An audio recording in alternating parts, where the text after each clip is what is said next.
All right, and we are live. I am here with a very special guest, my buddy Thomas, aka Movie Fanatic 34 and aka Horror Fan 34 on YouTube. So he has both of the names, and we met up. We had messaged back and forth a little bit on Instagram, and I think on my yearly, what do you call it? Like my yearly end of the year where I went to all the conventions. I made a post. You were just like, hey man, I go to the same convention, so we should meet up and stuff like that. And I was like, yeah, dude, absolutely. I love going to the conventions and meeting people and a fellow YouTuber and stuff like that. And so I went with Brian, met up with Thomas when we were in the tent room, the gallery room, or whatever you want to call it. Yeah. And yeah, we just met up real quick, took a photo. I'm glad that we got to meet in person, and I was like, let's definitely get a long form chat going on, because I've obviously watched your videos and stuff, and love to meet a new friend. So what's going on, Thomas? How you doing tonight?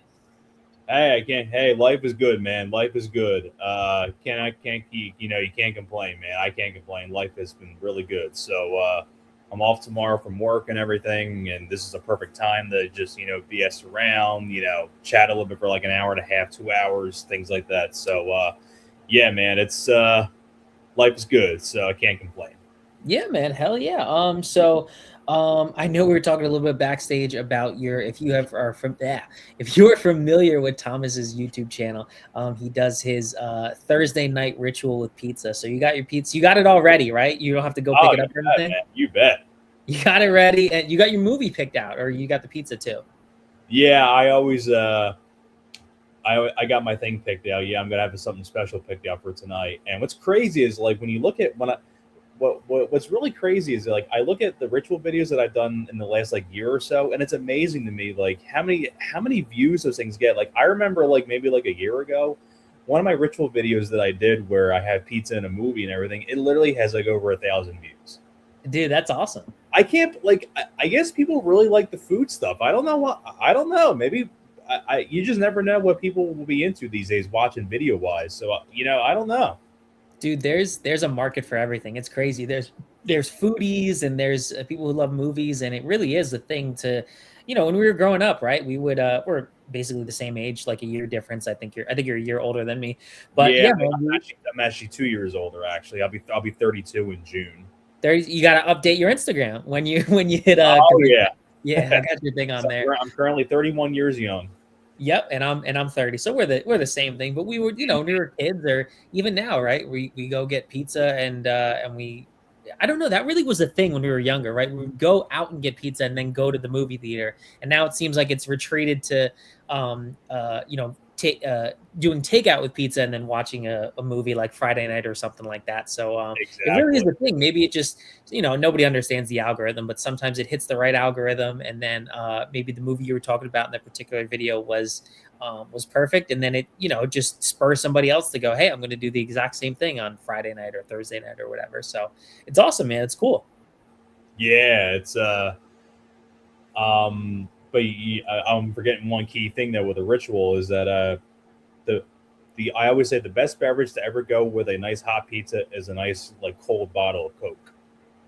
Definitely some Coca-Cola is my favorite soda. What else do I have?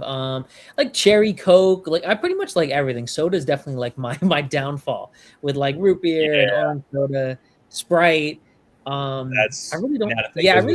With Sprite, if I haven't had anything to drink all day, if I wanted like a soda to drink firsthand, the first thing I would go for is a Sprite, because it's the most refreshing soda that you can have if you're parched.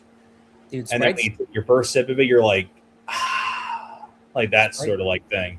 Yeah, and it's funny. I feel like most places have different like nothing will beat the fountain sodas, right? So when you go to McDonald's, you go to Burger King or whatever, if you get it from a fountain, the syrup is just like so much, or even the movie theater, it's just so much more, not bitter, but it just tastes so much better than getting it from a can or whatever. So every time I go out, every time I go out to wherever, I'm like, I have to get something. Yeah, usually after a shift of work and everything, if there's no water bottles or anything like that, the first thing I'll go to is on my way home. I'll go to, because I have a McDonald's near me and where I work at, and I would just go into the drive-thru and just get a large Sprite and just drink the fountain soda and just take my first sip of it. I just feel like when you take your first sip of a fountain soda, it's like after like it hits you, it's like you died and you went to heaven. Dude, what was that? Was that like John Hamm thing that was going around for like a week or two? Like he was dancing in the club, and that's immediately what went to my brain, like the Instagram reel of like John Hamm dancing, and I don't know, he just looks like he's high or so. I don't know, for lack of a better term. Yeah, it's like the first hit of Sprite soda, and he's just vibing out. Oh, it's like it's literally the best. Yeah, no, that's awesome, dude. What's I don't know, what's your favorite fast food place? Oh, that's an easy one for me. My go-to fast food place is always Wendy's. Okay, cool. Because that's literally probably my favorite cheeseburger to ever get is Wendy's. What do you get, Baconator? I get the Baconator. I get a triple Baconator with a large fry. That's big. That's good, man. I'm about to say, yeah, because that's really the only place I would go to for a cheeseburger. Because granted, like the prices went up and everything, but it's just like I just feel like you get more bang for your buck for like 17 something for a large drink, fry, and burger compared to just Five Guys, where like $12 alone for a bacon cheeseburger over there. It's just, I just feel like Five Guys, they were expensive back then, but I just feel like they got even more expensive over the years, and I feel like they weren't as good as like the years went on. And now that maybe that's because I got it like way too many times, because I remember when we were all on lockdown basically, and everything was all shut down and everything, and masks were being worn.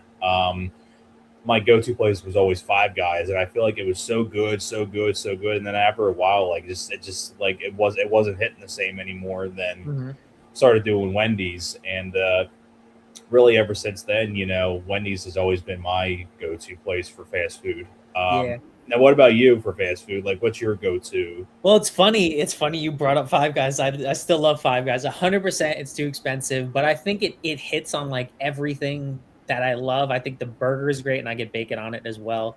I think the fries are great. You can even get the regular fries or like the Cajun fries with the seasoning and stuff. The fries are the best when you eat them out of the bag. Fries are great, and then they have shakes too. So you can get like a what did I get last time? I don't know if it was vanilla or like Oreo or something. And I was like, you can really hit on everything. Whereas sometimes you go to like I don't know, McDonald's or whatever, and like they're the ice cream machine's never working or whatever. And it never works at McDonald's. It never works. For me, I don't know why. Maybe it's a weird thing, but like I think like Burger King has like the best nuggets. I usually get like the nuggets from there. I think McDonald's has like the best fries. Wendy's has both. I mean, Wendy's are both good. I like their nuggets as well, but I usually like the Whoppers more than McDonald's or Wendy's. So sort of like I know Five Guys is still fast food, but I guess the faster, more popular names and stuff like that. I usually would go to a Burger King, get a Whopper opposed to the other two. I don't know, McDonald's. I haven't gotten a burger from there in forever. I usually just get the nuggets, but yeah, man. So yeah, but I feel like with me for Five Guys, it's still a really good burger and everything, but I feel like it's one of those places where I can only have it once in a while. Oh yeah, it'll shut you down. You have it like in like long periods in between where you don't get it and everything, and then when you get it again, you feel like, oh my god, like I forgot how really good this was. And right. I just feel like if you don't get something for a while, it just hits a lot differently. So maybe I got to go back again at some point and just get, because it has been at least 5 years. I was gonna say, if you're saying the pandemic, yeah, it's been 5 years or 6 years. I'd say yeah, it's been 5 years ever since I probably got a Five Guys burger. But let's say it's probably one of those. And what's sad is that I would go to one, but the one near me shut down. Actually. Oh, did it really? Yeah, and they were supposed to reopen it, and then it never reopened. So I don't know. Like I think they closed it for remodel, then it was supposed to reopen like I think April of last year, and it never reopened ever again. So they just now it's just a vacant spot. But luckily for me, I got another one near me, like 10 minutes away. So at least there was that. But I was like go to the one over near my work and everything because it was really short. And it was a lot bigger store, so a lot more space here and everything. Because the other one's kind of a smaller place. But it's whatever. But I still got another one near me. It's funny. There's I'm thinking of like other type of burger places now. Like you guys do you have Shake Shack around you? Oh yeah, we have a Shake Shack actually. There's a Shake Shack actually near me at my job. Okay. I feel like Shake Shack's a little overrated. That's expensive, and it's a little overrated. Yeah, to me. Shake Shack for me. What's kind of crazy is like I'm not really into. Maybe it's just me. Like I'm not really into like the smash burgers. Yes. Yep. I feel like I don't really like my burgers like crispy. Right. Okay. That's the thing. I like my burgers like tender or juicy, like when Yeah. Yeah. like where there's no crisp around the edges, and I feel Yep. like they just kind of burn the burgers. Yeah. When it comes to Shake Shack, I always get I usually either get the chicken sandwich or I get the nuggets. That's a good. Okay. Cool. Which are delicious, and I especially love their bacon cheese fries. Mm-hmm. Oh my god! Because especially when they're crinkle cut fries as well. They're delicious. Yeah, the fries are good. I feel like a lot of places try to do like, they try to switch it up with the fries. So again, like they have crinkle cut fries at Shake Shack, and then they have the Cajun seasoning ones at Five Guys, and they have all the different places try to put their stamp on other things. But I mean, you're from New Jersey, so No, I'm Philadelphia. you ever go to the diner and get like the disco fries? Oh, so you're born there? I was born and raised in Philadelphia. Yep. Okay, so how long have you been in Jersey? Oh, I never lived over in Jersey. Oh, you're still in Philadelphia? Yeah, I am from Philadelphia. Yep. Okay, never mind. Sorry, I live over here in Philadelphia. Yep. My bad. Yeah, so I wasn't. Yeah, I just go over to Jersey just for the shows, things like that, and I always go over there too to go to places to eat and everything in Jersey. But I'm not from Jersey. I actually cool. I was born and raised over here. Awesome, man. So you've been in Pennsylvania your whole life? Yep. Lived in Philadelphia, PA, in this neighborhood of my 31 years of my life. Yep. That's all. You see, I've been in Jersey in this same house, the same neighborhood for my entire life. So that's cool because most people move for something, for school or whatever. But that's awesome, right? Yeah, we moved into this house back in 2011. Like I used to live in a row home. I grew up in a row home, like maybe less than 5 minutes away from where we're at now. And then we found this house up for sale, and this was like my mom's like dream house to get. So now she was able to get the house and things like that. And then we've been here since 2011. And this, I tell you what, I would not give up anything for this house. I tell you, this house is awesome. Yeah, cool, dude. Yeah, nice. You know, it's funny. I just thought about. I went back to the burgers. I guess I'm hungry, but I was watching. Did you see the clip of what's his name? Oh, geez, Michael B. Jordan at like Shake Shack after he won his Oscar? Oh yeah, yeah. Have you visited the West Coast and had a Shake Shack? I'm sorry, Shake Shack. In-N-Out Burger. I was on the West Coast one time for a family vacation back in 2016, and I did have it. And I was fortunate enough to have In-N-Out at that time. Really good burger, That was it. Kind of tasted like the Wendy's of the West Coast, basically. Okay, see that's one. Yeah, but I had the double double. I had a double double from there with regular French fries. And I believe, if I'm not mistaken, I believe I had I think, it's kind of crazy. I actually didn't have a soda there, actually. Funny enough, I had a double with fries, and I had pink lemonade as my drink. My brother loves I still drink lemonade too. I like lemonade. But I especially love pink lemonade. Love pink lemonade, and I believe I had one of their chocolate shakes as well. Yeah, which was just perfect. I can't remember. I've had it, and I think I was in high school when I went on a family vacation with my parents to California, but I can't really remember like how good it was. I mean, I think it was, but sometimes you like get wrapped up in like, oh, you flew from, you took a 5-hour flight and you can't get this every weekend. And sometimes that like in your brain, you're like, was it better than what it was if I could just drive down the street and pick it up? So I remember liking it, but I'm just not sure if it was like the best burger I've ever had. And I know other places have what's the Mark Wahlberg has like a place too, Wahlburgers or something. Oh yeah, I think that's that's the name of it. Yeah. Is that only in Boston or the Northeast? I would have to assume so. Yeah, I would love to try their burgers. Yeah, but I'm always looking forward to trying a new burger place anywhere. All right, so we've got I shouldn't say a fan, a subscriber to the channel. She's always joining the live streams and stuff like that, so I really appreciate it. We have Acres of Movies, which is Stacy. She says hello and thanks, Stacy. She says, Who would you cast in a new Clue? That is a very I do not know. Have you seen Clue from the 80s with Man, Tim Curry? it's been forever since I saw Same. Clue. Same. I have not seen that But I in a remember while. liking Clue though, because I like the cast of characters. Like I like Martin Mull, Tim Mhm. Curry, Christopher Lloyd.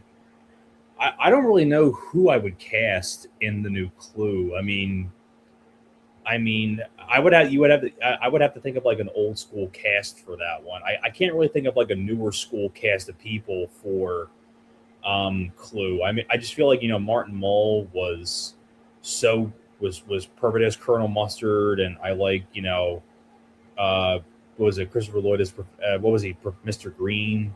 I think so. Yeah. Yeah, about to say, I know like there was like Miss Peacock. There was I better say, because I remember playing the board game a lot as a kid. Yeah. So I was saying, you know what? Boy, I don't really know if I have the answer to that question. I really don't know. Stacey's really good. She comes up with these great questions that I'm like, I don't know. Like sometimes you can't think of someone like other than Tim Curry, and it's also been 40 years or something since that film, and you're Right. just like, I don't know. I don't see anyone else to who else I would cast. But Tim now Curry is so entertaining in that. he's so good. I'm so glad we have him. We've lost so many people recently that like he's just iconic as obviously Pennywise, and he was in Rocky Horror Picture Show and stuff like that. But I know. I love a lot of other Tim Curry stuff outside of those two movies, though. I like Rocky Horror Picture Show is great. So was Stephen King's Zip. I love Legend. Okay. Uh, I love Little Weapon 1, Wilderness Girls. I love his character in National Lampoon's Little Weapon 1. He's I love Congo. You ate my sesame cake. I love him in Congo. That's a great one that he did. I like Congo. Home Alone 2, of course. Home Alone 2. Yep. You must be horribly mistaken, sir. I always get a kick out of him and that. Him and Rob Schneider, I get a kick out of in Home Alone 2. He's in a Scary Movie too, right? Movie 2, yeah. Later? He's like the Liam Neeson character from The Haunting, where he's doing like the experiment and everything. He's Yeah. him and David Cross and that are hilarious together. Uh-huh. And so is Chris Elliott. I mean, those three alone are hilarious in Scary Movie 2. Are you excited for the new one, Scary I'm Scary kind of Movie? indifferent on it. Okay. I'm kind of indifferent. I'm like, there's like just it kind of just feels like I don't know. I feel like the parody genre is kind of dead. Yeah. I feel like Scary Movie like 4 and 5 and everything, and the Freeberg and Seltzer really killed that franchise. Like Meet the Spartans and Date Movie and Epic Movie and Disaster Movie. Then you had the Epic Movie. Then you had like I think there was one for Twilight called Breaking Wind, and there was.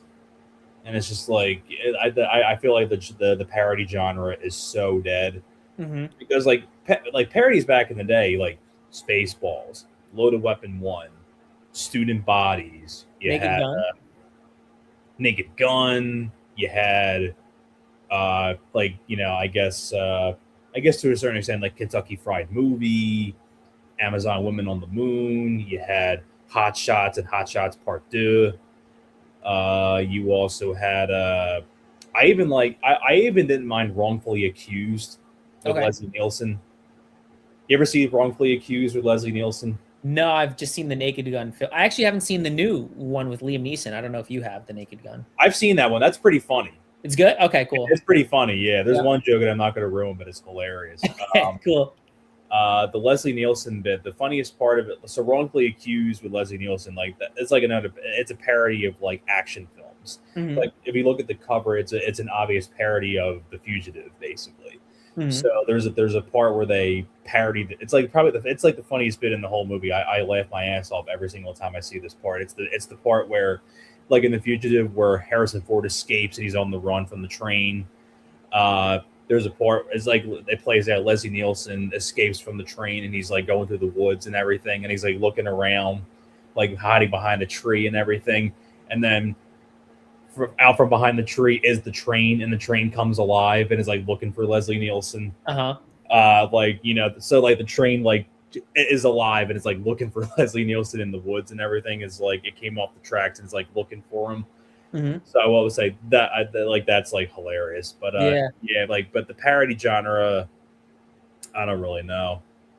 it seems like so many genres have, I don't know, I just feel like when we were growing up, right? Like there were just there were, again, parody genres, there were romantic comedies, there were regular comedies or R-rated comedies, whatever you want to call them. And I feel like now we've just sort of like gotten smaller and smaller and smaller. And it's like, unless it's these, big superhero movies or horror movies or big blockbusters, whether it's like Mission Impossible or something, it just seems like, I don't know. I feel like I'm really only going to the movie theater for like these massive name films or horror films. Like I really feel Right. like, and I guess we can transition to obviously horror fan 34. You're a massive horror fan just like me as well. But I feel like horror, besides the massive names like the Super Mario Galaxies and the Marvel stuff or whatever, is really keeping like the box office alive. Like there's all these things Yeah. that are just, these small films, whether it's like Primate or 28 Days Later, the Bone Temple and stuff like that.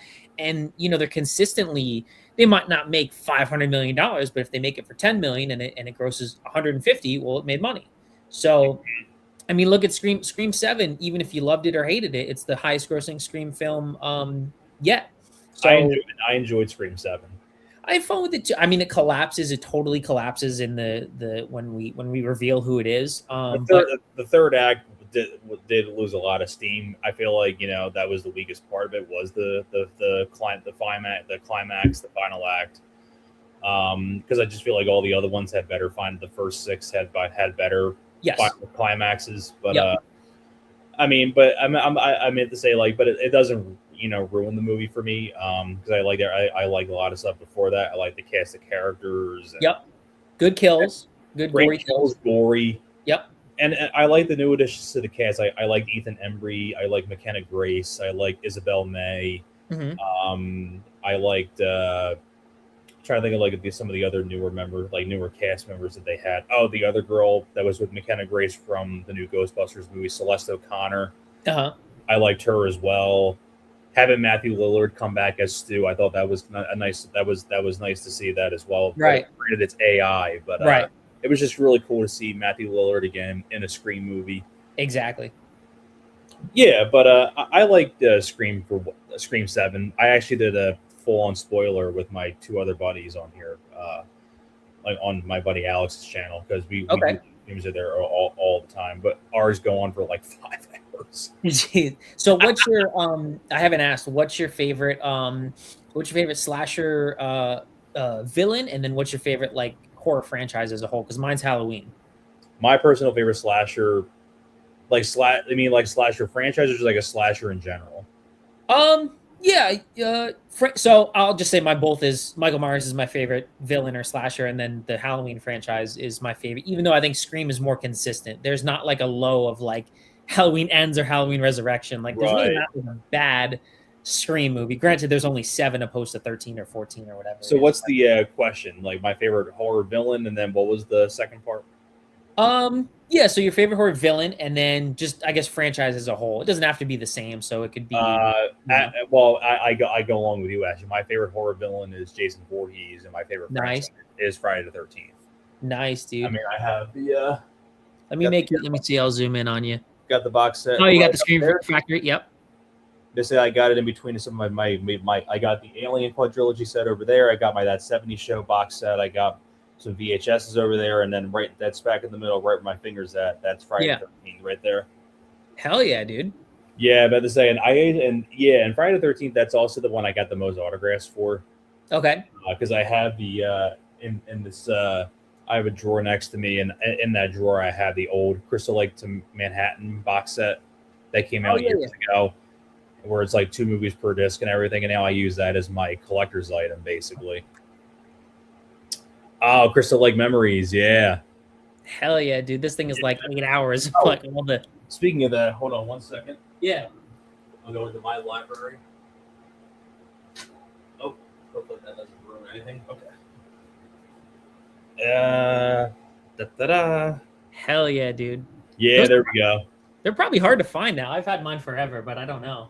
I actually, it's kind of funny. I actually remember, I think I got this, let's say when everyone was on lockdown and everything like that, like I was like, Amazon shopping was like the go-to for physical media wise. I think I ordered this when the pandemic was a thing still. So So yeah, this is like one of the best purchases. I forget how much it was. It was like maybe $20-some. Mm-hmm.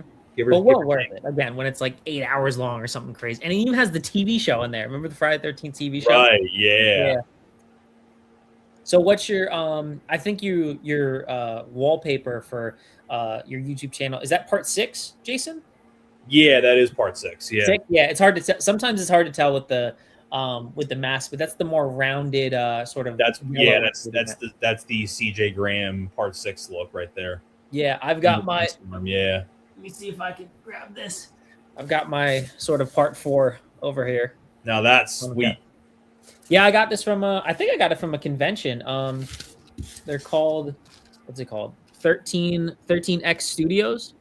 They're not okay. It's not expensive. It's like I don't know, like let's say like $30 or something, but yeah, for me, like I love the first two. Like I love the first film being shot in New Jersey, and I've been to the Blairstown Diner, and nice. yeah, I haven't been to but this is like my favorite mask, like the more ovally shaped, and then with the I guess the Corey Feldman cutout axe to the, or no, this is when from part 3 when Dana Kimmel like hits him with the axe and his arms pop out.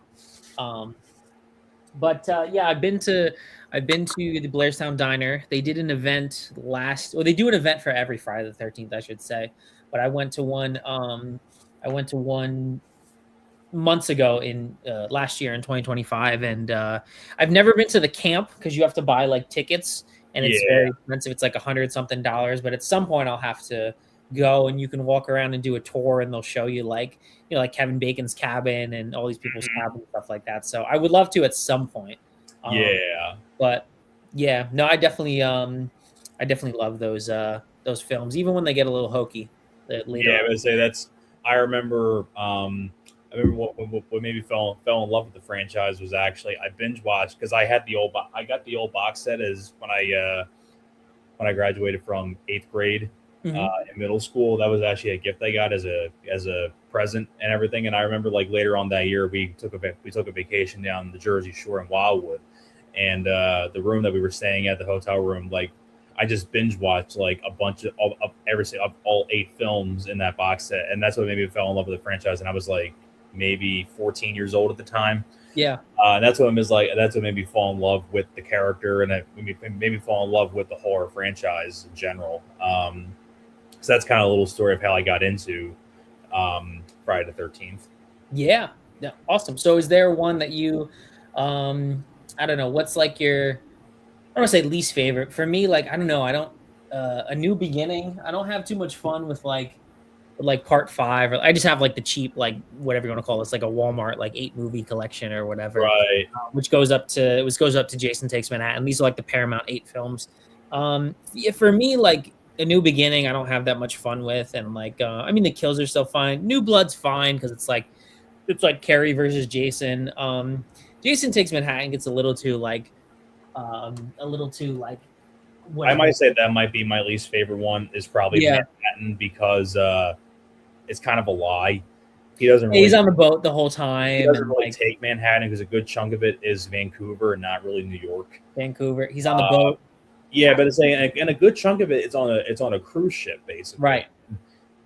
Like there's just some things that don't make sense. Like, okay, this is like a cruise. That's like a ship going from. How do you go from Crystal Lake to the ocean? Like, how does that work?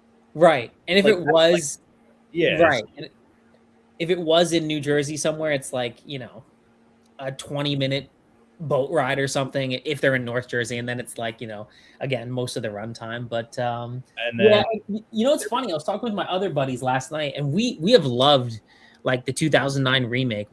I don't know how you feel about it, but I love. What's that? I love the remake. Yeah, it's aged so well just over the years. Like, I don't know, man. It's just when it came out, I was like, yeah, it's good, it's whatever. But like year after year, I'm like, no, dude, this really like Derek. Did you meet Derek Mears at Monster Mania? I met Derek Mears in 2017. Okay, cool. It was great guy. Nice? Yeah, great guy. Nice guy. He was. That's actually one of my favorite autograph pieces right now. I have a full blown 11x17 of the remake. And I got it. If I can't remember, if I'm thinking correctly, I think 4 people on there signed already. Okay. So I got to get like I can easily add like maybe 4 more on there. That'll be done.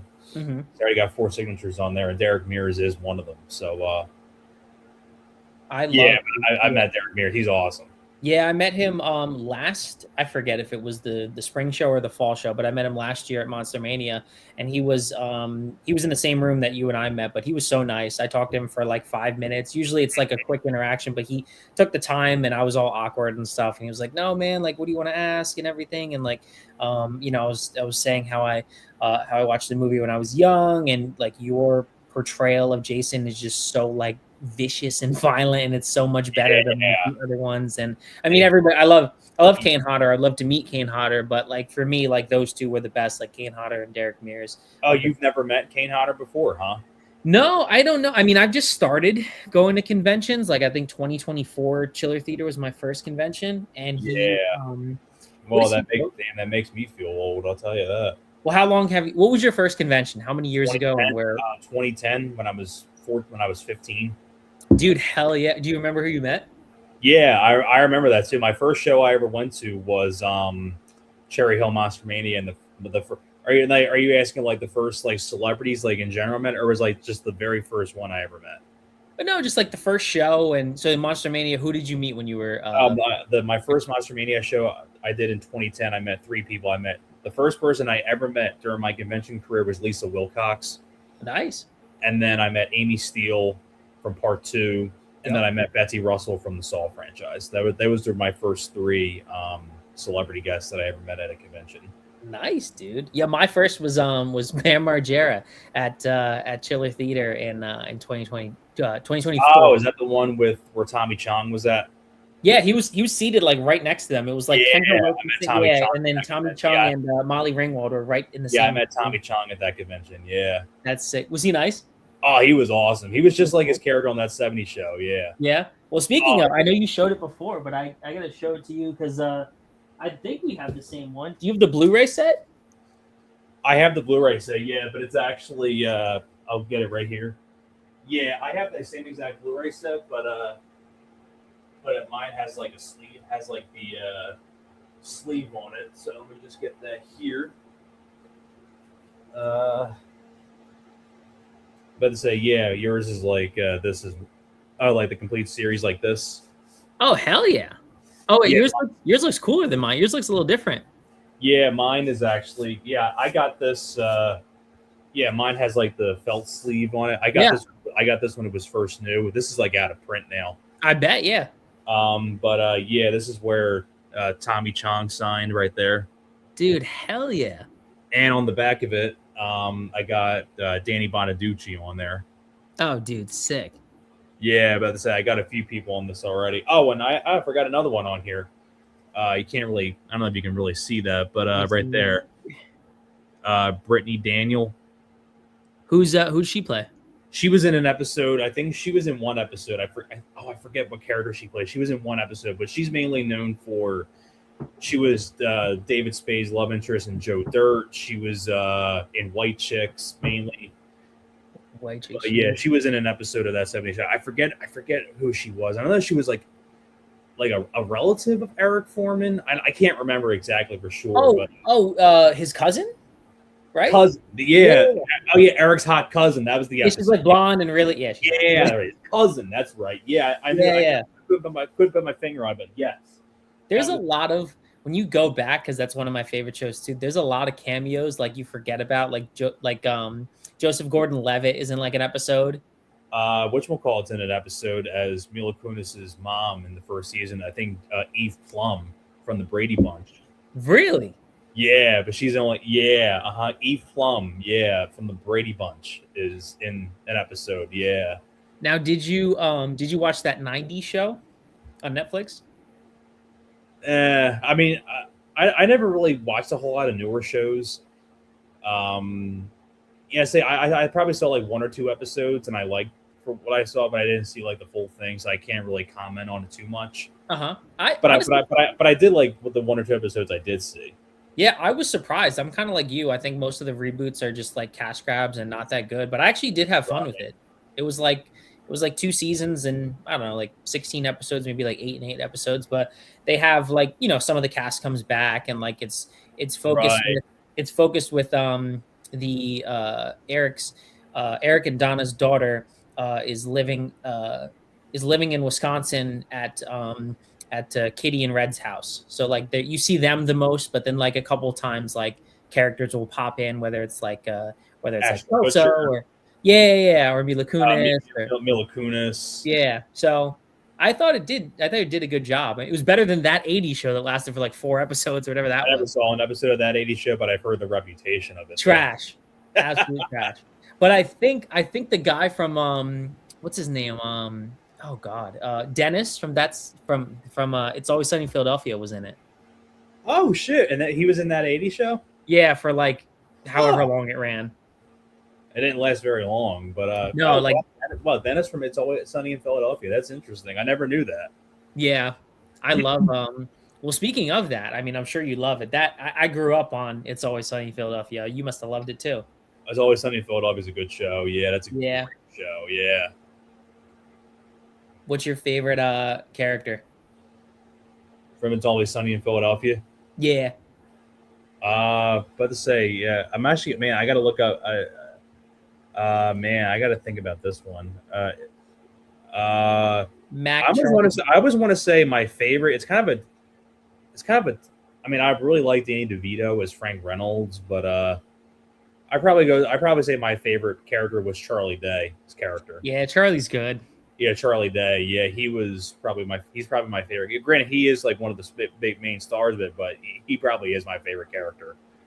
I like the evolution of Mac. Like he's like overweight and like in one and then he's like jacked in the next episode and like all these things. Like, Mac is very funny to I mean they're all funny.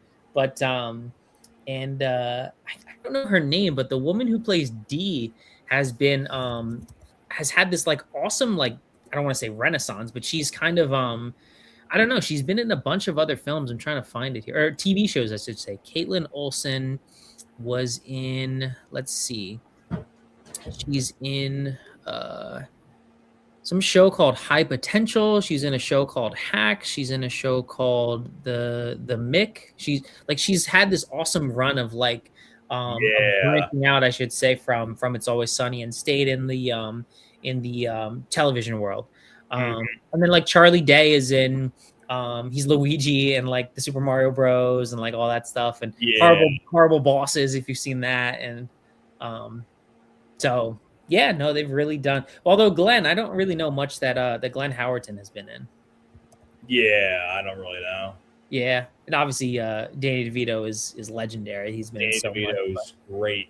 Wasn't he? How did they get him? Wasn't he not in like the first season? Like, how did they get him on the show? That's a great question. I like to know that myself, actually, because I have no idea. I'll have to Google that after we go through after we finish the stream. But yeah. So what's another thing? I'm trying to reach into my Philadelphia. You know what I loved? You ever watch Boy Meets World? Man, Boy Meets World's a good show. Yeah. Well, they based in Philadelphia for the show, right? I believe they did. Yeah. Yeah. I think Sean and wow, I can't remember these names anytime I'm put on the spot, but like Sean and the main characters like go to like Phillies games, and like they have just the whole I don't know what to say how it is, but yeah, that was a great show. I used to watch that all the time. Yeah, Mr. Feeney just turned, I think, 99 years old. Dude, good for him. That's amazing. That's amazing. Yeah, I know the one of the best. What's that?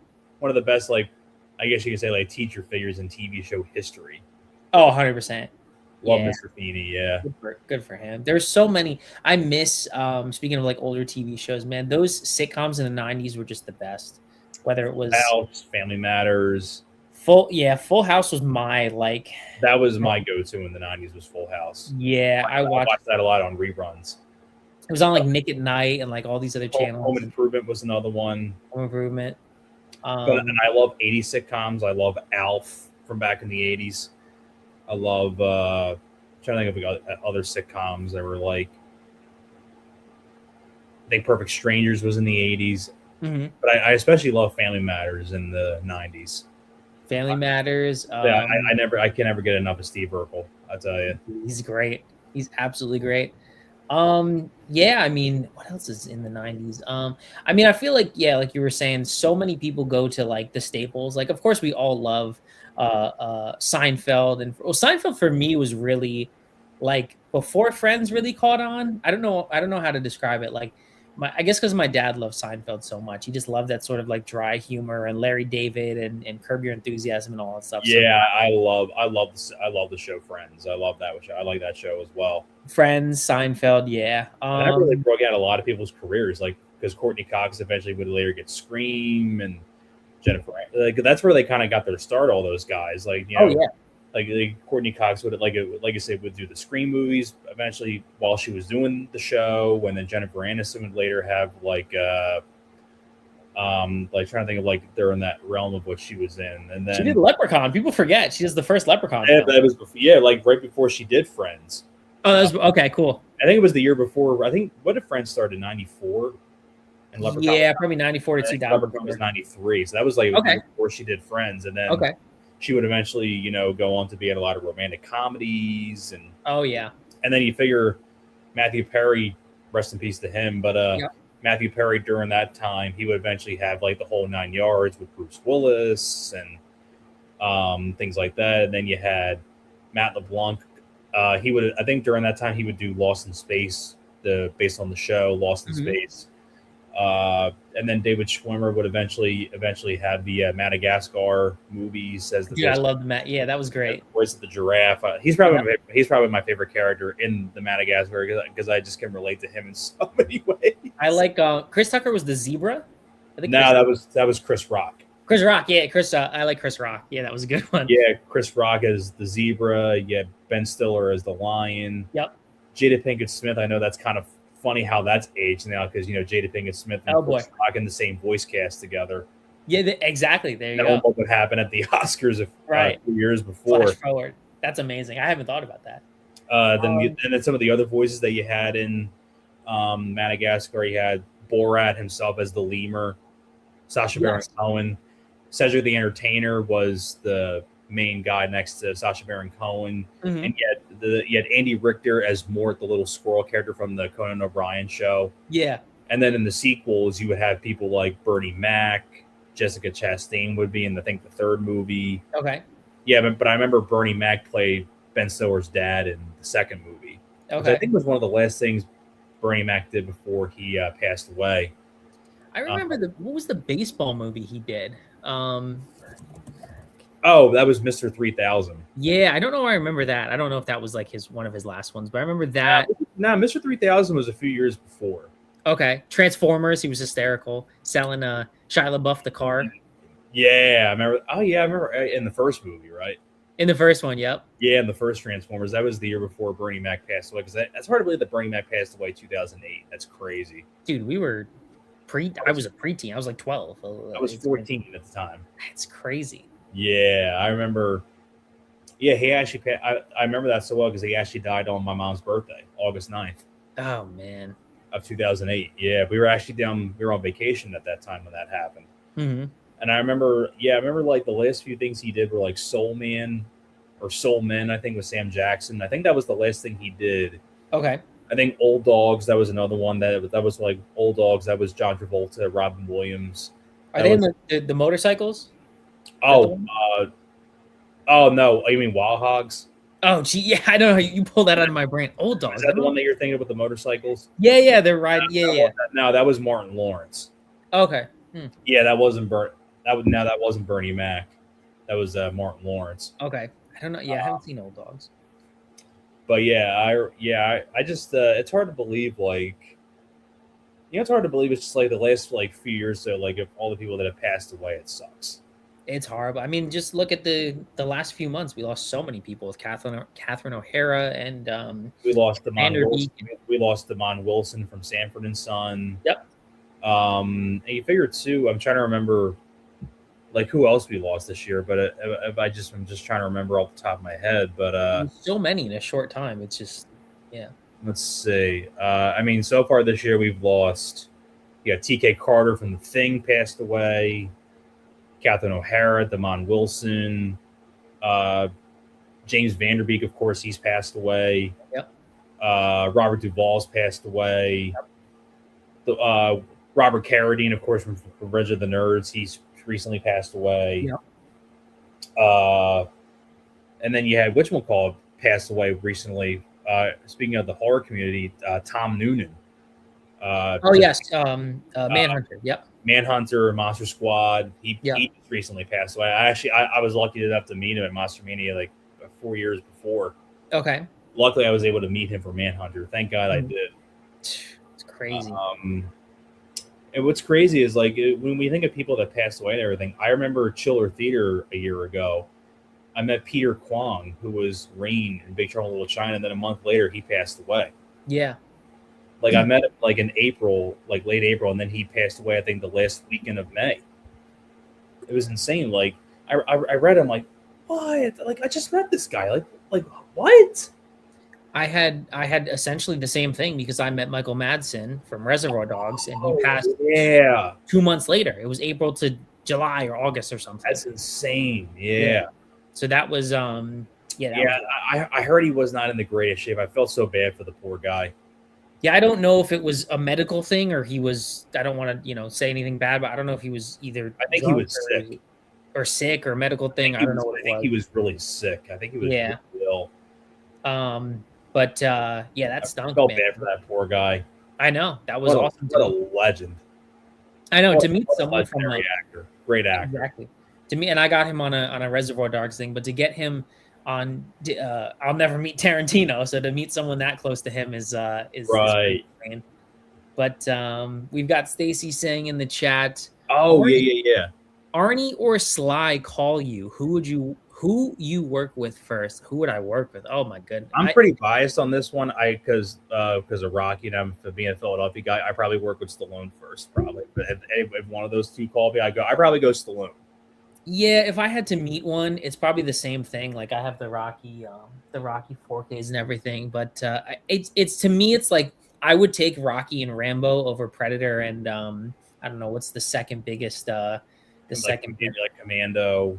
Yeah, Predator, Commando, or Running Man, Last Action Hero. Terminator. Oh geez, oh my god. Yeah, honestly, I guess excluding the Terminator, which is not really fair, but Rocky and Rambo are massive to me. But yeah, I mean Stallone, I would rather like have a beer with to pick something. Yeah, Stallone seems more like that chill back, laid back kind of guy. Right. But I mean, I would love to hang out with Arnold as well because I think Arnold has like a fun personality to him. Because when you look at Arnold's filmography, like during his heyday, like in the '90s when he was doing like Total Recall, Kindergarten Cop, things like that, Arnold knew who he was, and he knew he was a product that he could sell to the world. He knew what he was. That's why he was so entertaining to watch and everything because he knew what he was.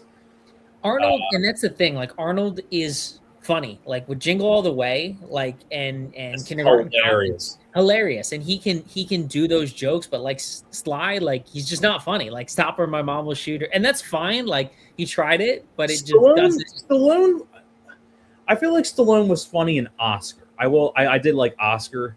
I don't know if I saw that. Okay. Yeah, that was before he did Stop or My Mom Will Shoot. But yeah, Stallone's comedy career was not great. It was not great. It was not good at all. Other than Oscar, like that was really about it. Because like Stop or My Mom Will Shoot. I mean, I don't hate Stop or My Mom Will Shoot like everyone else does. So I wouldn't say it's great. Stallone's fun for what he is. I mean, I'm not gonna say like he's amazing or anything, but when it comes to comedy chops, I think Arnold was a lot better. Jingle All the Way, Kindergarten Cop, Twins. But like in terms of comedy career, Arnold was the far better comedic action star than Stallone was. That's for sure. All right, how about this? Favorite, I'll pull it right now. I'll try to hide it. Favorite non-Rocky or Rambo Stallone film? Come on, man. Cliffhanger? That's pretty good right there. Cliffhanger, yeah. Gotta go Cliffhanger. For me personally. And I mean, I like Expendables, but Expendables to me is more like the entire cast. Like you got Stone Cold and all these other people, but like Cliffhanger to me, and I heard they're coming out with a remake, which is just... abysmal. don't know why. I don't know why, but Cliffhanger to me is like, I mean, it's like Die Hard on a Mountain. I have and Michael Rooker's in this too, right? Michael Rooker is his buddy. Yep. Michael Rooker's his buddy. Who, yeah. So And I love and, Cliffhanger. and you can never go wrong with John Lithgow as the villain. Exactly. They're like hanging off the helicopter and fighting. Yeah. So you're asking me my favorite non-Rocky or Rambo film for Stallone? Yeah, for Stallone. I probably say my favorite. Kind of going back in between 1, 2, like 3 of these movies here. Sure. Like Cliffhanger's a good one. Probably for me, I probably go Cobra. I thought you were gonna say Demolition Man. Okay. Demolition Man was another one I was going back and with, but Yeah. I probably go Cobra because I like it's kind of more. I like that has like a horror element to it as well. It's kind of like a horror because like the night slashers killing people and and I like I love Stallone with the matchstick in his mouth and like the sunglasses. Like it's such a cool like vibe to it. It has like a cool, pizza with scissors. Like what's going on? It's so good. So 80s. And I say that too because it's directed by George P. Cosmatos, who did Rambo 2. So I kind of go with that one. But you can't go wrong with like Demolition. But Cobra is my personal favorite. That's not Rocky or Rambo, but you can't go wrong with Demolition Man or Cliffhanger. Over the Top is another one that I like. I love Lockup. I love there's some other ones that I'm not remembering off the top of my head. I love Copland. Oh yes. A great cast of characters in Copland. I like I'm trying to remember like around that time. You know what? I think I'm going to backtrack on my favorite Stallone film. It's actually not going to be Cobra because I just realized I forgot this one. I can't believe it. I'm so mad at myself right now. You know, it's actually my favorite non-Stallone Rambo or Rocky film. It's actually Tango and Cash. Okay, cool. There you go. Yeah, man. Tango and Cash. I'd probably say that's my favorite non-Rocky Rambo film because I love the chemistry between him and Kurt Russell together. Kurt Russell's great. Oh, and you have like a lot of like smaller characters in there. You have appearances by Robert Zadar, the Maniac Cop himself. He has a small part in it. Michael Jeter, who was in like The Green Mile and Air Bud and things like that. He has a small part in Tango and Cash. But the chemistry between Kurt Russell and Sylvester Stallone is so good. I can't believe they never did another film together. I really can't believe they never did. Yeah, that's shocking. I mean, they were so good together. So good. So you said you met the guy who passed away from Big Trouble in Little China, Peter. Yeah, one of the 3 storms reigned. Peter Kwong. Yeah. Do you like that one more than the Escape movies, like Escape from New York or LA? Or I probably say if I can't say my like when it comes to Kurt Russell. Yeah, Kurt Russell sort of action movie. Well, if I probably say my favorite Kurt Russell film. Wow, I mean, that's not the thing. The thing is too. Everybody picks the Thing. Wow, it's like when it comes to like Kurt Russell, that's not the Escape from LA or Escape from New York. I mean, like Escape from New York. Let's say that like, if it's not Snake Plissken, I know I did. Man, I love Breakdown. Love Tombstone. Tombstone's great. I love Unlawful Entry with him and Ray Liotta together. I love like I said, Big Trouble in Little China. You can't go wrong with. I love like Tango and Cash. We already mentioned. I also love. Man, what are some other good ones that he did? Man, I'm trying to remember. Like I'm looking back here. He's been working since the '60s, man. It's crazy. I love Captain Ron. I love Captain Ron. Captain Ron. When's that from? I haven't seen that. That was from like 1992. That was him and Martin Short together. That was a comedy. Okay, cool. Yeah, Kurt Russell is freaking hysterical as Captain Ron, and I like him. And Martin Short's pretty funny in it too. But yeah, I was just looking at it back here. Yeah, Captain Ron. That's another one that I like with him. Looking at other ones over there. For Kurt Russell. Yeah, it's just like, yeah, it's really hard to tell what I would. Yeah, but I probably might say my favorite. Hey, Johnny Horror. We got Johnny Horror in the chat Johnny saying, "Hey, Horror in the house. What's going on, man? I'm went- sorry that I missed out on him at a couple of the last conventions and everything, but that's because, you know, he's busy getting co-assignments for people and everything. So he's like really busy trying to get fulfilling people's stuff and everything. So I know he's got a lot on his plate. But you met him. I saw one of the videos. You met him before, right? I've met him quite a few times. Yeah, Yeah, awesome. Yeah, the first convention we ever went to that I met him at was not Chiller Theater. It was New Jersey Horror Con in 2024. Okay, cool. Yeah, that's where they had the Hocus Pocus reunion. That's when they had, I think that was the first time they had Vanessa Shaw, Omri Katz, and Thor Birch, and Kathy Najimy. They had the Hocus Pocus reunion in 2024. Oh, that's awesome, Catherine Najimy. Yeah. Yeah. Then after that, yeah, then I met him. We took a picture to, I went Saturday, dude, and it's why I never go on a Saturday. It was literal fucking chaos. We couldn't move. I mean, I honestly, I felt like it was just a vendor room. It was just Bruce Dickinson. I mean, and I guess Gaten Matarazzo. Yeah. The outdoor. I mean, I'm not sure if you watched. I watched Johnny's video, and he had right. I couldn't see when I was at the event, but he had a picture of like everybody outside was like in for a photo op, different scheduled time to see Bruce Dickinson. And so everybody's outside in the cold, and they had to bus people in. Like it was, you know, it was a red light, green light. It was insane. And I mean, like, I don't know why. The only reason why I went on a Saturday this time around was because I just came back from vacation in Florida in Clearwater. Yeah. For spring training for the Phillies and everything like that. And I came home Friday, and by the time I got home and everything, it was like 5 o'clock in the evening, and I was just too tired and everything. So like a week before, I think the night before I left for vacation, I bought a Saturday ticket because I just knew that Friday was just going to be way too chaotic and me getting home and everything. So I just went on a Saturday, and I'm like, the only other time I ever did a Saturday for Monster Mania is when I had a photo op with Kiefer Sutherland.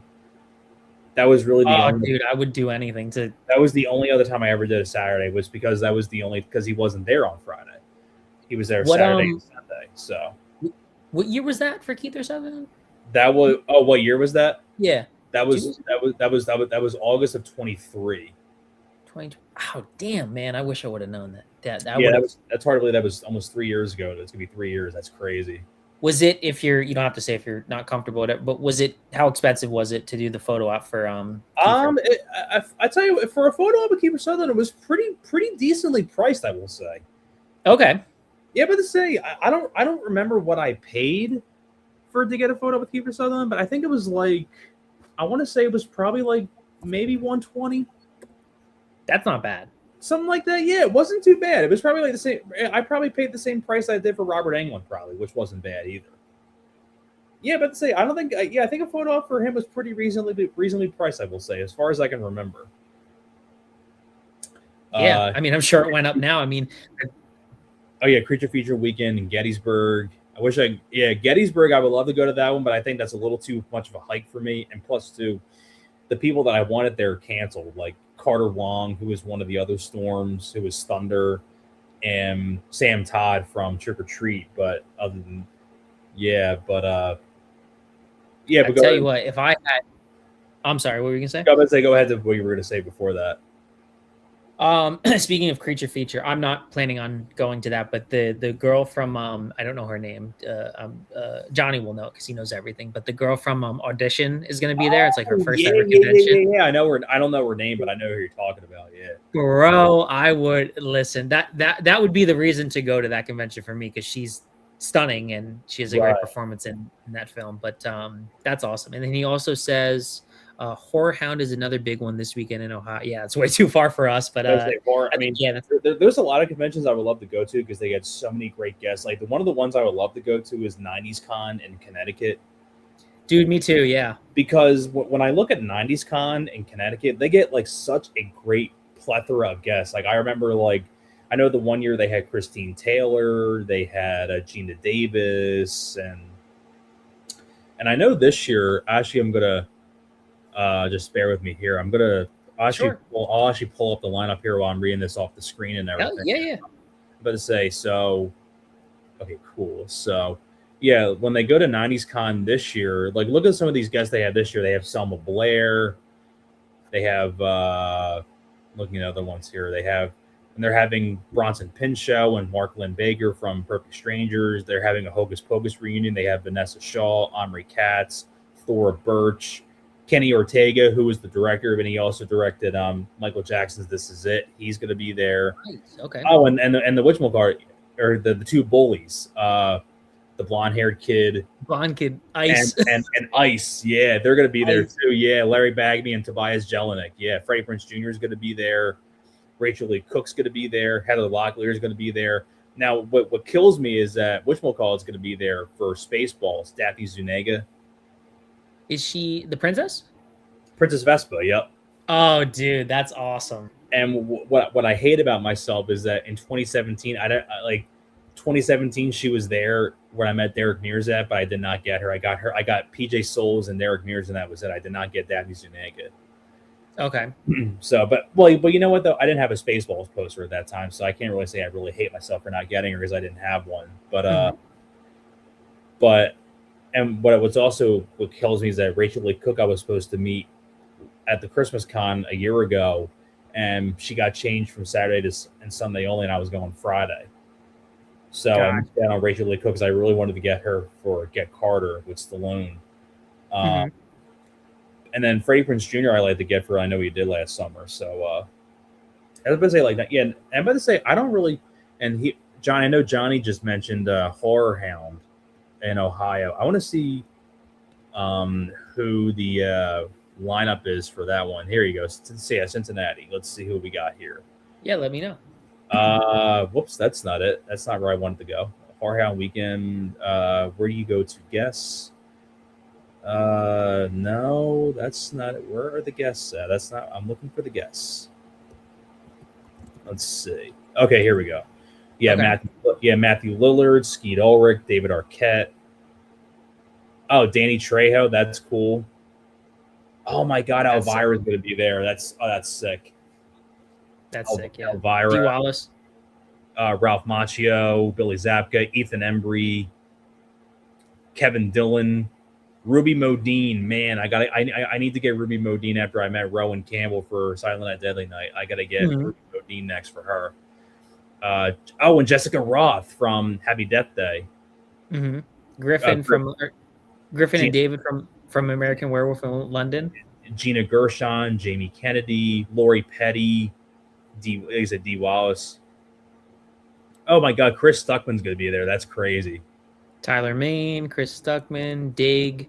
Oh, Lita, the wrestler. Oh, damn it. Tom Atkins is going to be. Oh, man. Oh, Tom Atkins is going to be there too?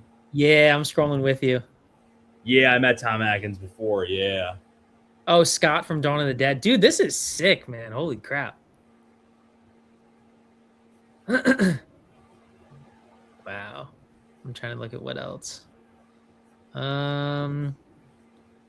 That's a good one. I am hopefully gonna do next week. I have to connect with him, but hopefully Johnny and I are gonna do a live stream next week about the new or about the upcoming conventions in April, and we can say it on here, I guess. But so I'm definitely gonna go to Chill Out, which is in like a week from this. Right. April. Yeah.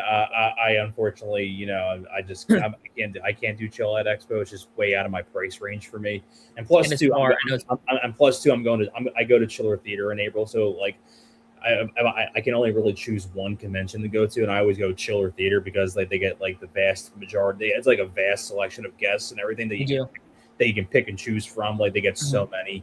So unfortunately, I will not be doing the expo, but I cannot wait for Chiller though for April. We got Chiller. Who are you going to? Who are you going to meet at Chiller? Chiller Theater. I'm planning on getting 5 people as far as I know, and I think I'm going to stick with these 5. Okay. I'm going to get John Bauman. I'm going to get Megan Ward, Lorenzo Lamas, Robert Wool, and the 5th person, Diane Cannon. Nice. Okay, cool. Yeah, about to say, I actually, it's kind of funny you mentioned that. I actually have this, my bag right here, my Target bag. Okay. This is all the stuff I have in here for Chiller that I'm going to be getting signed and everything. I'm already set. Dude, you're ready for 3 weeks or whatever. Yeah, hell yeah. So I'm going to have John Bauman sign this. Okay. which is the Match Game Hollywood Squares Hour, Okay. which is he was the host of back in the 80s. Now, where do you get these printed out? Oh, I have a CVS up the street from me. Okay, cool. So I get my own. I still got to print out my Brady Bunch picture for Megan Ward, but I haven't gotten to that yet though. But gonna get Diane Cannon on That Darn Cat. Okay. That's Diane Cannon's. Then let's see, gonna get Lorenzo Lamas on Snake Eater, Nice. which is like one of his probably the action franchise he was known for. Okay. And I'm gonna get Robert Wool on my Batman VHS. Oh, dude, that's sick. The Batman V, yeah. Yeah, so yeah, so that's I always like to get prepped up for conventions and all that stuff, so I got that set up. Hey, Thomas, Johnny says, make sure you say hi to me at Chiller. I'll be working the show. We're bringing 3 guests. Oh, sweet. Hey Johnny, I don't know if you're allowed to say, but can you tell me what guests that you're bringing? I like to know. Yeah. I'm about to say that'd be really cool. Oh, we mentioned them already. The truck driver Pet Cemetery. Cool. Nice. Guy from Devil's Rejects in 31. Oh, you're the one that got Molly from Tourist Trap. Dude, that's friggin' awesome. That's badass. Dude. Johnny's killing the game, man. Dude, Johnny, friggin' Johnny Horror fucking rock. Make sure you follow him on his the agency account, which is Overlook Celebrity Bookings. So if you don't follow that on Instagram, Right. Everybody who's watching, not just Thomas, but yeah, Overlook Celebrity Bookings is his is the agency booking Instagram. So Dude, go check that out. Yeah, but say if Johnny Horror can get as people as rare as these people, like I like to see what he can get for like future shows and everything, because like I just can't believe he got the truck driver from Pet Cemetery and the girl from Tourist Trap. Like, man, that is friggin' awesome. Thank you guys. You guys are really, dude. Hell yeah, man. You're a really good dude. Oh, yeah, man. Hey, Johnny, and thank you, man. Thank you for allowing me to be a part of the, Facebook, because I'm a part of the Facebook group Concrypt. Mm-hmm. He allowed me to join, share autographs on there. I've met a lot of other people on there that are autograph collectors that are just like Johnny. We coerce and talk with each other. And hell, Johnny even gave me one of his T-shirts with his logo on it. When I first met Johnny Horror, I think 2 years ago, he gave me one of his T-shirts that has YouTube logo on it. So thank you for that one too, Johnny. Give me one. I was gonna show because we were talking back and forth, Thomas, about our autographs and stuff. Give me 1 second. I'm gonna grab my autograph book and just run through a couple of them real quick because I know you were. Oh yeah. So give me. Absolutely. But say yeah. I'm actually, while you're doing that, I'm gonna grab a few of mine as well. So give me hell yeah. We'll be back in 1 second, guys. Yep.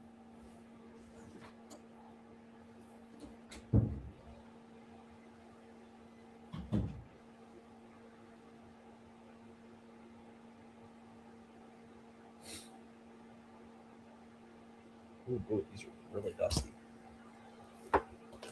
These are really, really dusty.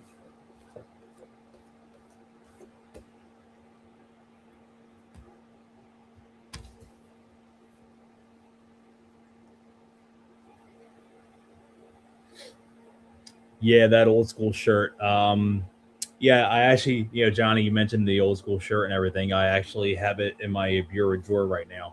Actually, I don't know if you remember that, Johnny, but after I first met you, I actually wore it for a couple of videos.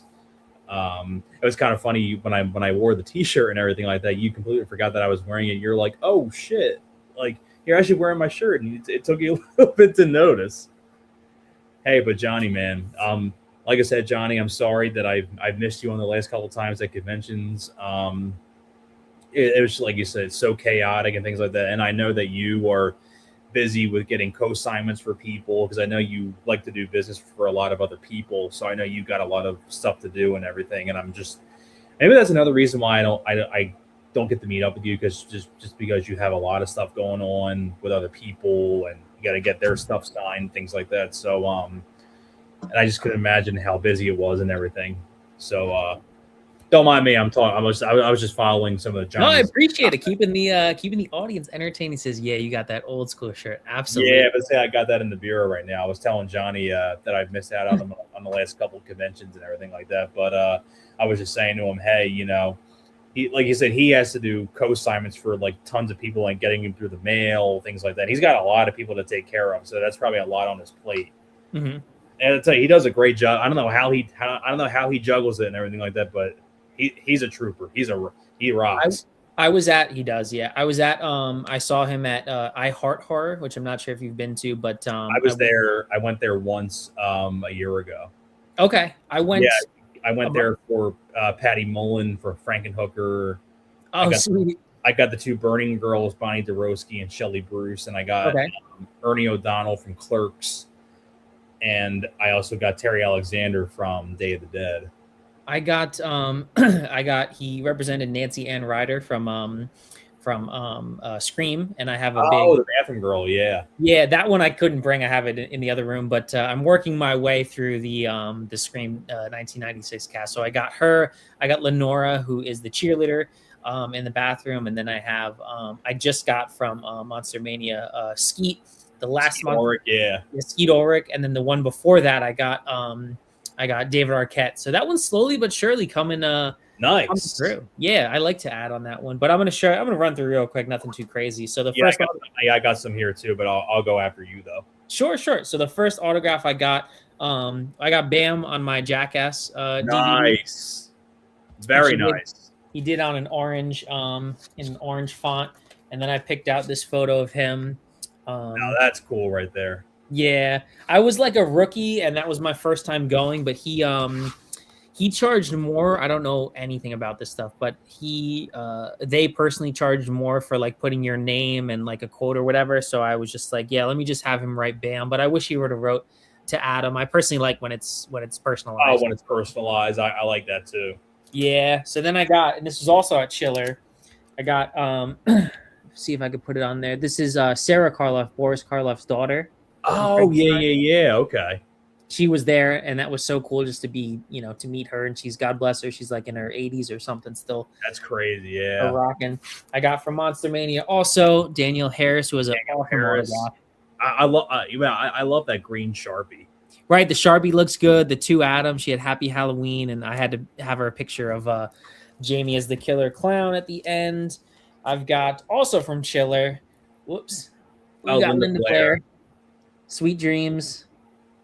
And she's not the nicest, but she was nice to me, so let's just say that. That's why, I don't really,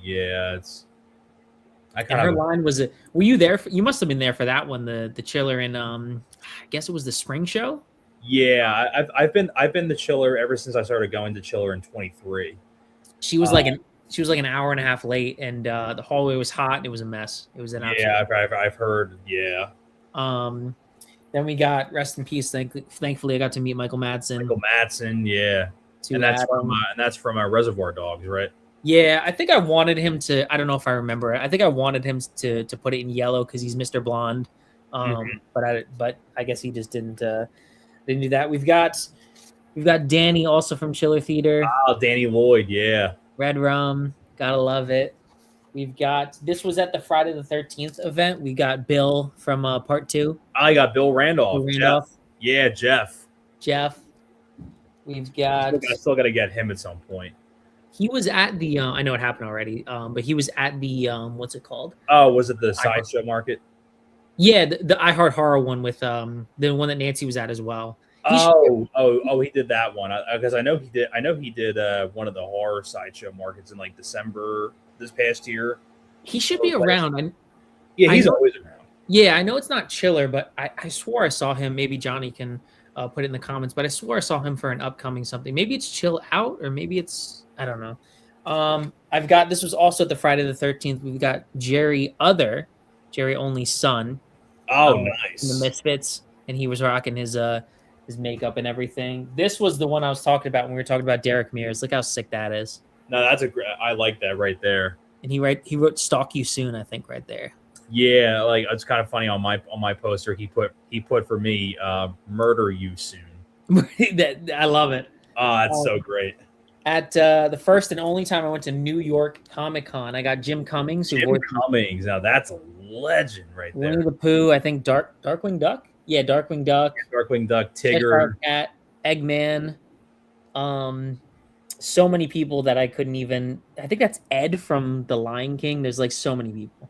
And Jim Cummings also had a voice. I don't know if you grew up with Scooby-Doo on Zombie Island.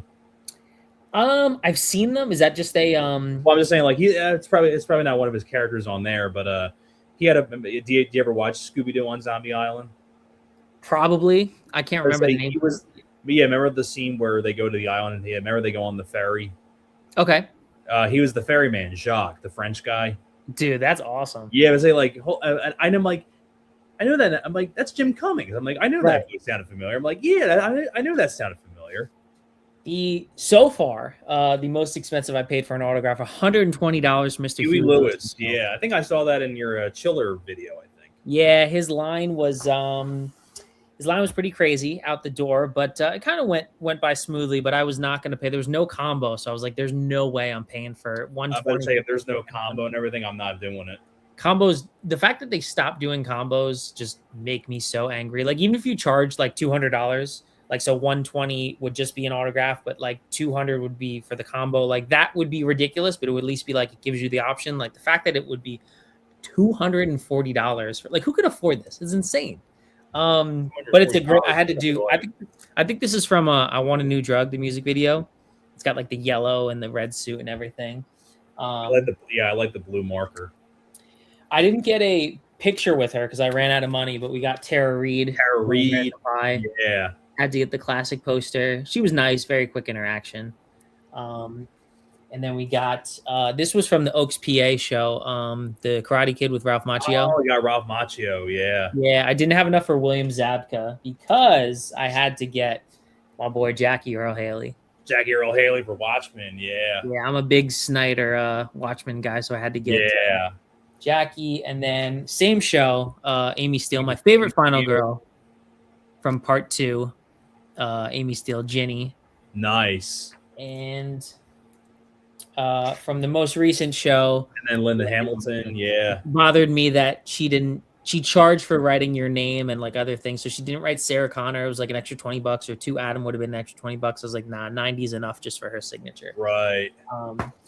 But we've got, before you go, my apologies. Johnny says, you guys bring pens or rely on guests? I rely on guests, but I need to start buying pens, Johnny. I just rely on guests because I usually have a lot of luck them picking out the right colors and everything like that. So I don't really bring my own pens. So that I trust usually the guests and everything because I just feel like I feel like a lot of guests really know what colors to use and everything. So like I just go by what they do. Mm-hmm. It would help though, Johnny. Like if I had I'll probably have to send you a message. I know if I had the yellow pen, I would have been able to give it to Michael Madsen and say like, hey, can you sign this? Like it creates a more smoother, transaction instead of saying, hey, can you use a red pen? Hey, could you write To Adam? Hey, could you put a quote on? Hey, could you whatever? Yeah. Instead of just saying like, here, could you sign it To Adam or whatever? But all right, man, I'm going to make you bigger.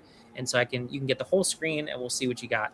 Let's say before I get to the autographs, I forgot I had 2 photo ops here, but here's my photo op with Kiefer. Oh my God, dude! I would spend so much money. That's amazing. And my photo op with Robert Englund. Well, I just bought mine for the summer, the August show, and Yeah. How many years ago was that? This was 2 years ago. Oh, cool. Yeah, that was I think that was August of 24. So but I just figured I'd get that out of the way. But I still got to get I still got to get like sleeves and everything for all these autographs I got here. But I'll go through some of the ones that are not in the sleeves. But Muse Watson, you can't really see it, but that's I Know What You Did Last Summer. No, this is from If I Die Before I Wake, which is an movie. Okay, yeah, this is when he was in the midst of doing I Know What You Did Last Summer. Okay, so got Muse Watson. Let's see, next one here. Eric Estrada. Dragon Josh, I love it. Yeah, Eric Estrada she had a cameo as the cop, basically. I love it. Yeah. I like how he put his character name from Chips because he basically told me like he kind of was playing that character basically in this scene. Essentially. Yep. Yeah, Poncho. Or I'm not Poncho, Ponch, sorry. Ponch. Eric Estrada. Who's next here? Lauren Lavera. She was a stunt double for Split. Was she really? Okay. She was Anya Taylor-Joy's body double for Split. Really? Yeah, Lauren Lavera from Terrifier. Okay. So there's that one. We're getting into the more cooler. Oh, here we go. Then we're getting into the good stuff here. We got Suzanne Snyder. Nice. From Weird Science. Yep. Speaking of also in Killer Clowns from Outer Space, Suzanne Snyder. Speaking of Killer Clowns from Outer Space, got Grant Kramer. Was he there when the guys who did the costumes were there, like last convention at Monster Mania? I don't believe he was there. No, I think the last when they had the clown people. Mm-hmm. Yeah, I think they just had the clown people. Okay. Yeah, I don't think they had any of the cast members from there. Okay. I got these two at Oaks in 24. Okay, nice. I'm sorry, was it 24 or yeah, I think it was 2024 I got those. Because I plan on getting I got Liana Liberato from Scream, and then I got Carrie Henn from Aliens, and then I got Eddie Furlong. And I plan on getting Ty West for your next, but he was way too much out of my price range. So then I replaced Ty West with Suzanne and Grant, and I got like they were like I think they were like $60 a combo or something like that, or no, I'm sorry, no, they were $40 each with a free selfie. So I saved like a lot of money right there. That's a lost cause, free selfies, right, Thomas? Yeah, it does anymore. Speaking of that, I got Liana Liberato from Scream. Nice. I got Schumacher's Mask. He was my favorite. Okay. That's what she wrote right there. Didn't you you met Melissa too, right? Melissa Barrera? I did, yep. Yeah. I would say I'll get to that photo eventually. Yep. Got Eddie Deason from Dexter's Laboratory, Mandark. Okay. Say there's a lot of them here. Got Danica McKellar from the Wonder Years. Oh, okay. Got that one. Got Patty Mullen. Love it. Hell yeah. So there's a lot of them here. Got Brandy Roderick. Nice. Yeah,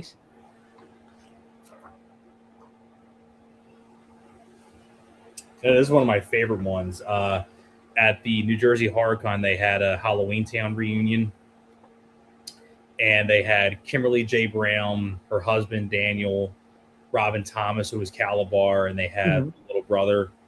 So I met Kimberly J. Brown for Red Rose, which is a good Stephen King movie, and I got her husband for Third Rock from the Sun. Oh, I didn't even know. I've never seen that show. That's a good show. I think was Ryan Reynolds in that? No, that was John Lithgow, actually. It was John Lithgow, Joseph Gordon-Levitt, French Stewart, and Kristen Johnston. Third Rock from the Sun. Okay. Yeah, about to say I got him. I printed out my own picture of him from that set from Third Rock from the Sun. Okay. And he flipped out. He loved this thing. That's amazing. I love it. What's crazy is like when I brought this up to him, he said to me, "So what you gonna do about it, Amish boy?" And that's the line that he says in the scene. I'm like, "Oh my god, he remembered it right off." He remembers it, yeah. And I was like, and then he was telling me like, "Oh my god, like John Lithgow was great to work with, and so was French Stewart." And he was telling me like how this guy auditioned for his part, and how he auditioned for that guy's part. So he had a lot of really great stories, and he actually did it like, you know, the way he like did his character, like doing that line. I'm like, oh my god, he remembered his character from this. Like that's freaking awesome. That's sick. So he said to me, "Hey Thomas, what you got to do about it, Amish boy?" Because he says that to French Stewart's character, who's dressed up as an Amish guy. And okay. Now this is the one I was talking about beforehand, but Peter Kwong. Yep. Rain, rest in peace. That silver really pops. Yeah, that was actually his idea, doing the silver Sharpie. Yeah. So here's one of my favorite ones. I got James Remar. This is from Tales from the Dark Side, the movie. Oh, sick, dude. If you've seen Tales from the Dark Side, the film, you know this story. I haven't seen it in forever. This is the Lover's Vow story, the Gargoyle episode story. Mm-hmm. You say to Thomas, you promised you'd never tell, which is the same. Which is then he signed. James Remar wrote Preston, which is his character, and then he wrote Lover's Vow, which is the story, which I think is cool.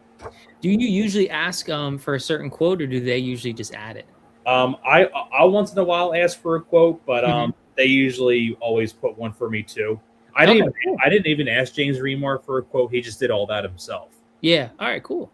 Yeah, he personalized it. He wrote that for me. He wrote his signature. He wrote his character, and he wrote down the story that he was in, which is awesome. That's really awesome. That's above and And beyond. I think I got it. I think he was like maybe $60 or something like that. That's amazing. Yeah, that's great. For a combo, which is not bad. Now here's a cool one.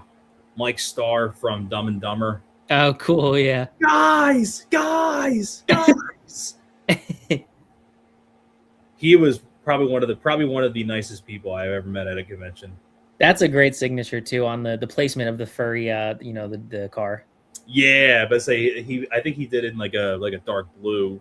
Yeah, it pops. It fits well. It does, and I like how he put the personalization up here. He signed up here and put his character, and they wrote guys down here. Yeah, like great. Probably one of my favorite autographs in my collection. That's a good one. I have a Jay and Silent Bob 8x10, which has been signed by a few people. Mm-hmm. I have Shannon Elizabeth on there. I got That's sick. Ernie O'Donnell, and I got Mark Lucas down here. I would love to get Shannon Elizabeth on an American Pie something. I'm about to say, yeah, she's she frequently tours the cons and everything. So she's ever at one, you got to get to one, wherever she's at. Oh, let's say Johnny had a quote on there. Yeah, he said some really nice autos. Yeah, thanks, man. I got a lot more to show right here. Jasmine Savoy Brown from Scream. Mm-hmm. She was at Monster Mania, right? Yeah. Yeah. So there's that one there. Brad Lorre from Halloween Resurrection. Mm-hmm. Let's see. Sorry, man. There's a lot of them here. No, you're good. No worries, man. Got John O'Hurley from Drake and Josh.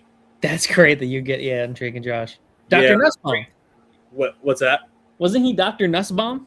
Dr. Nussbaum, yeah. Well, he wasn't Dr. Nussbaum, but he was the other doctor. Oh, yeah. He was the real doctor. He's the one that goes, this is Dr. You must be Dr. Nussbaum. He was saying that to Drake, yeah.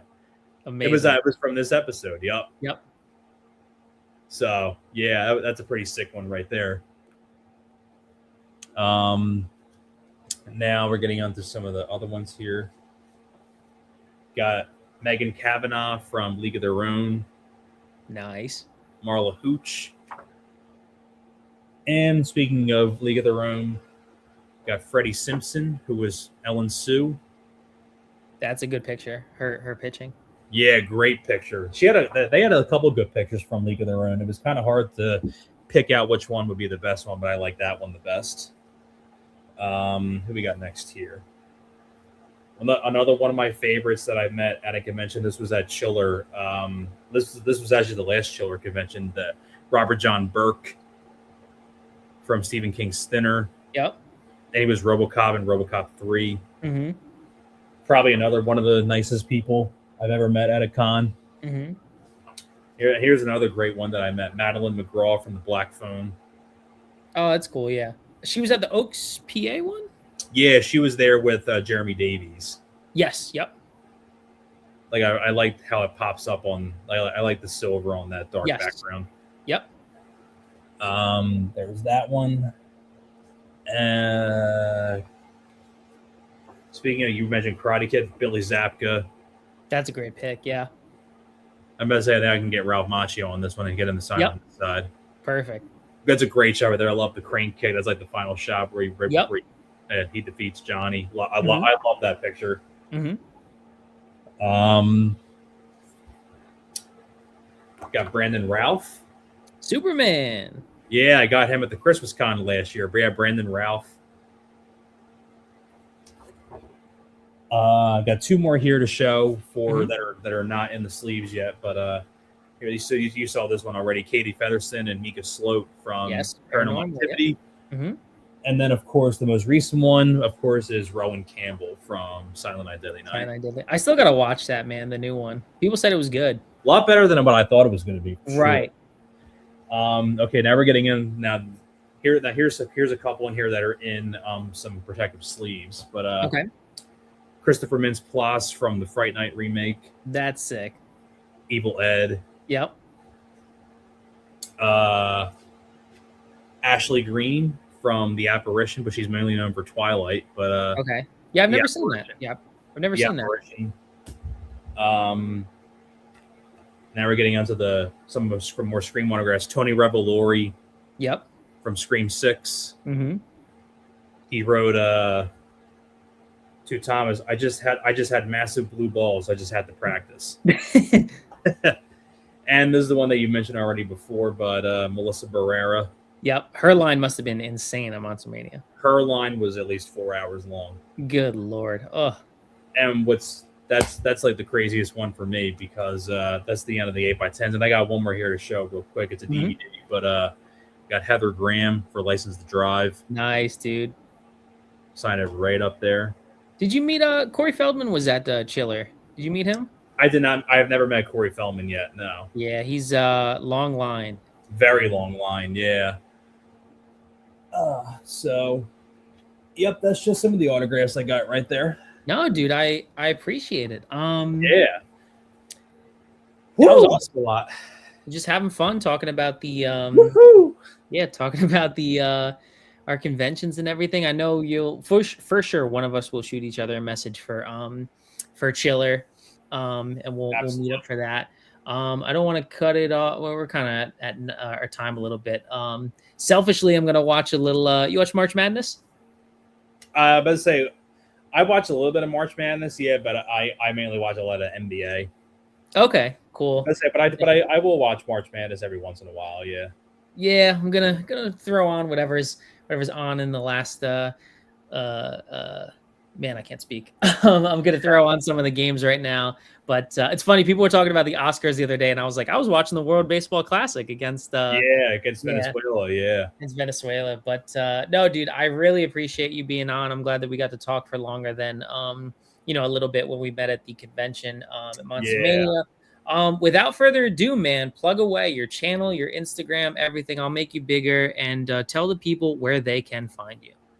Well, if you want to follow me on my YouTube channel, you can follow me at HorrorFan34. You can easily find me. Just type in HorrorFan34 on YouTube, and you will find me. It's a picture of a guy from a movie. It has like a blue background. You'll easily find me on there. And I also have an Instagram as well. It's Movie Fanatic 34. It's a picture of Pazuzu's face from The Exorcist. It's really easy to tell. So if you want to go follow me on Instagram, go check me out at Movie Fanatic 34. So those are my two main things you can follow me on: HorrorFan34 on YouTube, or you can go to Movie Fanatic 34 on Instagram. So I'm on both platforms, and give me a follow, follow my stuff, things like that. So the more the merrier. I like to have more supporters in here, things like that. So the more support, the better. Hell yeah, man. I really appreciate it. I love seeing your autographs again, and we will definitely connect and meet up at Chiller. And absolutely. Yeah, man. So I'm gonna end the stream, but we'll talk a little bit backstage. But guys, thank you, Johnny. And if you ever want to invite me to another show with in another week or so, I'd be more than happy to join you again. Yeah, we'll definitely find another. Time to hang out and chat, and maybe you can show more of the because you did the smaller ones. Maybe I don't want it to be too much of a hassle, but sort of the bigger ones too, because I have my Scream one and stuff like that. Autographs on the bigger. Like bigger posters and everything. Yeah, something. Yeah, actually, in my drawer right here, I have like a bunch of my 11x17s in here, so they're really easy to get to. So I got a lot more in this drawer.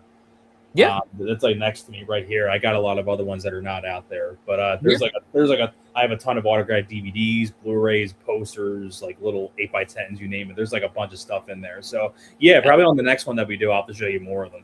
Yeah, we'll do. I like the autograph thing that we did at the end. So yeah, man, I appreciate it. Guys, we're going to end the stream. Johnny, Stacy, appreciate you guys being in the chat, and we'll talk a little bit backstage, Thomas. But all right, guys, see you later. See you later.